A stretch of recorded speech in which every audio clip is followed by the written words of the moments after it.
السلام علیکم سامعین محترم، آج میرا یہ کوشش ہوگا کہ مصنوعی بارش کے بارے میں آپ لوگوں کو مختصراً آگاہ کروں۔ مصنوعی بارش کلاؤڈ سیڈنگ۔ مصنوعی بارش گرم موسم کی شدت کم کرنے، خشک سالی ختم کرنے اور اس کے علاوہ فضائی آلودگی، گرد و غبار کم کرنے کے لیے بھی مصنوعی بارش کا طریقہ استعمال کیا جاتا ہے۔ بالخصوص چین کے شہر بیجنگ میں جہاں فضائی آلودگی بہت زیادہ ہے، وہاں فضائی آلودگی کو کم کرنے کے لیے مصنوعی بارش برسائی جاتی ہے۔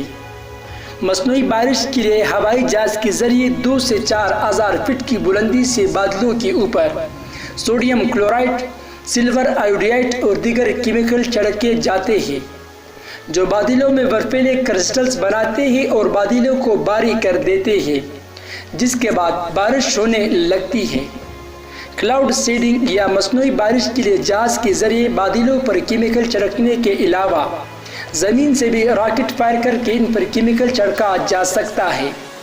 یہ طریقہ کار زیادہ تر چین میں استعمال کیا جاتا ہے، یعنی مطلوبہ کیمیائی مادوں کے راکٹ تیار کر کے انہیں بادلوں پر فائر کیا جاتا ہے اور اس طریقے سے مصنوعی بارش برسائی جاتی ہے۔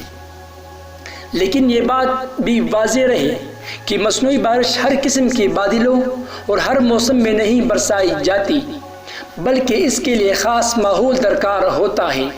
ماحولیات کے ماہرین کے مطابق 10 میں سے 3 قسم کے بادلوں میں مصنوعی بارش کا تجربہ کیا جا سکتا ہے۔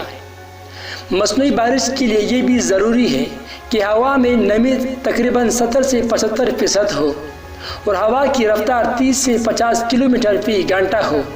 جب تک یہ سارے عوامل نہ ہو، مصنوعی بارش کا تجربہ مکمل کامیاب نہیں ہو سکتا۔ ایک نجی ٹی وی رپورٹ کے مطابق جون 1977 میں کراچی میں شدید گرمی چھائی ہوئی تھی اور بادل موجود تھے لیکن برسنے کا نام نہیں لے رہے تھے۔ ایک صوبائی وزیر کی ہدایت پر محکمہ زراعت کے 2 چھوٹے جہازوں کے ذریعے 28 اور 29 جون کو بادلوں پر کیمیکل چھڑکے گئے۔ اس کے بعد 30 جون کی صبح 6 بجے جو بارش برسنا شروع ہوئی تو اس نے تھمنے کا نام ہی نہیں لیا۔ صبح اور شام برسنے کے بعد کہیں جا کر رات 11 بجے یہ بارش شروع کی۔ اندرونی سندھ میں تو یہ بارش اگلے دن جا کر رکی۔ یہ کراچی کی شدید ترین بارشوں میں سے ایک ہے۔ اس بارش کے نتیجے میں ملیر اور لیاری ندی میں طغیانی آ گئی اور کراچی کے مرکز کا اپنے ہی حفاظتی علاقوں سے رابطہ ختم ہو گیا تھا، جبکہ ان بارشوں کے نتیجے میں 400 افراد اپنی جان سے ہاتھ دھو بیٹھے تھے۔ مصنوعی بارش بظاہر تو بڑا ہی دل خشکن اور آسان طریقہ لگتا ہے، لیکن اس کے مضر اثرات بھی ہیں۔